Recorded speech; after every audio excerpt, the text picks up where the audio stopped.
Oh my giddy aunt!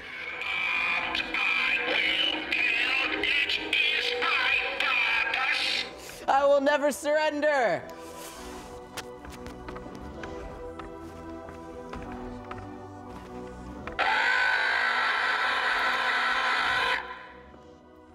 Well, the Daleks have been featured in Doctor Who since, well, very nearly the beginning. That is, first appearing with William Hartnell in the second ever televised story named aptly The Daleks. They were created by Terry Nation, and their unmistakable look was drawn up by Raymond Cusick, who based the design on a salt and pepper shaker. This was done to illustrate Terry Nation's desire to hide any legs on the creature and make them more inhuman. Now, the original Daleks were made by Shawcraft Models in the United Kingdom for the Hartnell serials and later the Peter Cushing Dalek movies. These Daleks were reused and repainted through the years until the 1980s, when new Daleks were finally made by the BBC prop department out of fiberglass. However, not every Doctor faces the Daleks in quite the same way. I should say so too. Take that. Ha! Yeah, nice trick there, the one with the hat. Most Doctors would, in the words of John Pertwee, improvise. But some go the obvious route with a sonic screwdriver, and others do their own thing with their hats. Now, while every Doctor may have his own unique way of handling a Dalek, most Daleks are rather single-minded in their purpose. Exterminate! Exterminate! Exterminate! The Daleks will never rest until it exterminates everything. But for those of us who wish to create rather than exterminate things, well, I'd like to talk to the owner and builder of this particular Dalek replica, Mr. Robert Kovacs. This is an excellent Dalek replica. Do you make props or anything like that for a living? Not at all. I actually work in television, but I do this for fun, as a hobby. It's my way of stress relief from the real life. Wow, that's, well, very rewarding stress relief, right? Yes, it is. Thank you. Yeah, wow, that's fantastic. So what was your purpose in going with the new series Edward Thomas design of the Dalek? Well, to me, the new series was always very awesome and dramatic. Mm-hmm. And I wanted something that I felt at the time that nobody else had out there. I've seen a lot of old series Daleks, but never really any NSD. That's new series Dalek. Sure. And I wanted something that was original and new series and cool. And this was it. Now, did you find any particular pieces? Was there like a very difficult part of making this Dalek? Boy, I'll say everything had to be made from scratch. Nothing on it I could find because the people that built it nobody told me what the parts were. Sure. So I had to build all the parts, eyestalk everything from scratch, whether it be from plastic or wood. I mean, everything was all custom fabricated. And you didn't have any preset plans or anything like that? You had to just work it all out on your own? No plans. I used a scale of Billie Piper, and she was about so high, and I compared that to the height of the Dalek, and I just did the math, and I got this. So now tell me, what did you use for like the dome lights up here? The dome lights, well, believe it or not, this is the only thing. These are actually plastic night lights. The plastic parts are night lights.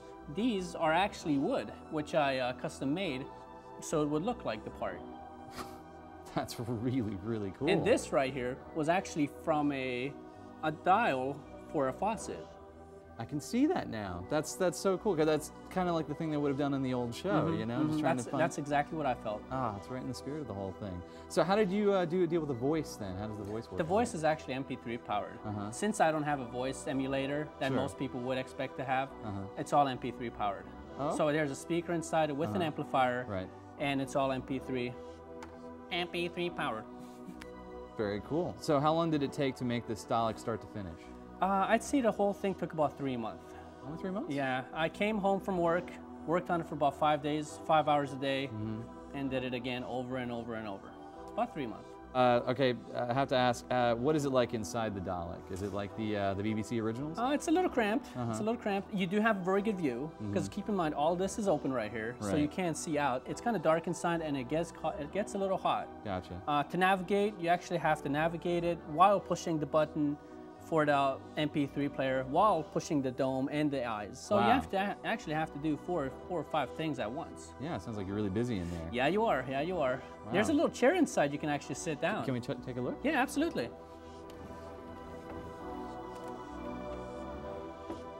Oh, wow. No, so there's the inside. Here's the MP3 player.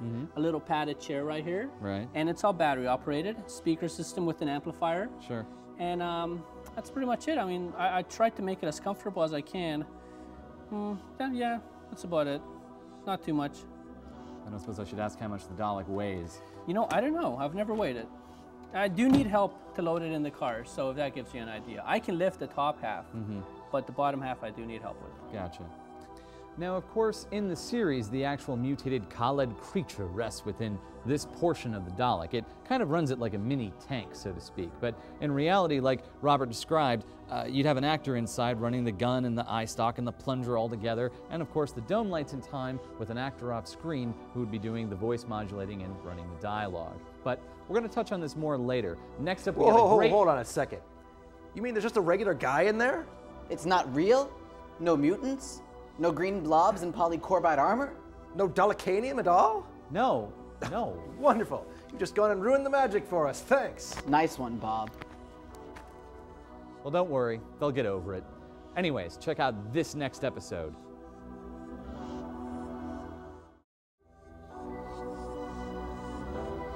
The Daleks were Doctor Who's first and most famous monsters. After that first appearance in 1963, the Daleks made Doctor Who a smash hit in Britain, and ever since have made reappearances over the years, facing every single incarnation of the Doctor in one media form or another. But I'd like to talk about a particular classic design Dalek, which a friend of mine owns, and it's right here in California. I recently had a chance to go and check it out, and I'd like you to see it too. Let's go there now.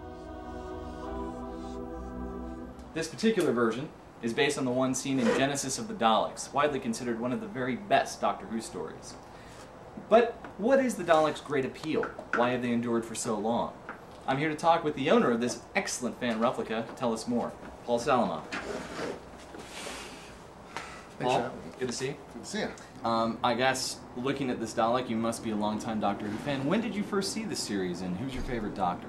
I've been a fan since I was a little kid. I mean, I grew up in Boston, so we had WGBH, and you know, saw the early Tom Baker ones. Actually, saw even a lot of the early John Pertwee ones. So since I was around 4 or 5 years old, I've been a fan of Doctor Who. So tell me, Paul, why Genesis of the Daleks? Well, Genesis of the Daleks has always been my favorite. When it came to building a Dalek, it was pretty much a no-brainer for me. So yeah, this is Genesis of the Daleks has always been my favorite Doctor Who, and always my favorite design of the Dalek as well. One of the things I really like is, especially this area right here. I mean, I guess you would call this the breasts. I really like the idea that they were riveted on, and you had this sort of grating underneath it. I like that a lot. I liked the look, you know, of this particular part, which actually goes back towards the, towards the beginning. I do like the fact that it has a little bit of a splash of color, the blue. I really like that, on the eye stalk. And then I did like the shape a lot, the shape of the, the eyes on this particular Dalek as well as the color scheme. The gray and the black gives it a very, industrial look to it. Very serious tone. Yeah, like they mean business. Yes. Right. How did you go about building this? Was this a lot of scratch-built pieces, or did you actually manage to pull some molds from somewhere? Well, I really lucked out. One of my, having done special effects, one of the effects houses that I was friends with, K&B, had made a Dalek for the Looney Tunes movie. And, they knew I was a big Doctor Who fan, and I said, hey, look, could I borrow the molds to, for parts of the Dalek? And they said, they let me do it. And I borrowed the molds from, for the skirt, for the midsection, and then for the, for the top, for the head. That's all they had. So I was able to get those in fiberglass. Right. Everything else I had to pretty much build from scratch. And, from the very bottom, this was all just wood. Right. And then a lot of this stuff is, stuff you use for, stuff you find at Lowe's, and stuff you use for sprinkler systems and so forth. And this part was particularly difficult because not only is it a very distinct shape, but it also gets smaller as it goes. So these things had to be really sort of manufactured by me. And then up to the eyes. I mean, I went to a car graveyard and found an old, I don't even remember what kind of car it was, but these were just the tail lights. Oh, wow. And they fit perfectly into these, which are parts of a toilet. So how long did it take you to build this particular Dalek from start to finish? Well, for me, because I lucked out with having some of these parts, I built it over the course of 3 months. It took me 3 months to build it, but that wasn't working, of course, every day. That was when my wife would actually let me go out in the garage and work on this. But I was able to build it for relatively inexpensively too. I think the final cost with the fiberglassing was $750. That's all. Yeah, and really most of that cost, I think, $350 of that was the actual just fiberglass.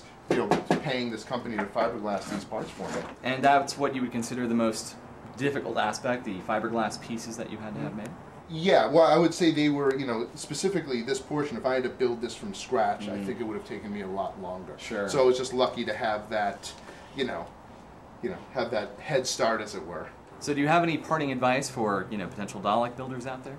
Do the one that you love the most, the one that means the most to you. I mean, for me it was easy because it was, Genesis of the Dalek. It's choosing that and, just have fun while you're doing it. I mean, that's the thing. I always wanted a Dalek. I would never part with this. I love it so much, and fortunately, I have a wife that will tolerate these things in the house. No matter which way you look at it, both the Dalek and the fans that create them are definitely impressive. And I just love the look of that Genesis-style Dalek myself. Anyway, we'll be signing off for this evening, but remember, if you want to find out any more about Doctor Who, please check the KTEH website at www.kteh.org/Doctor Who. And join us for another installment of the How Who Are You Doctor Who Marathon, same time next week. The Doctor will be facing an even greater menace than the Daleks, and we'll see you there. Have a good night.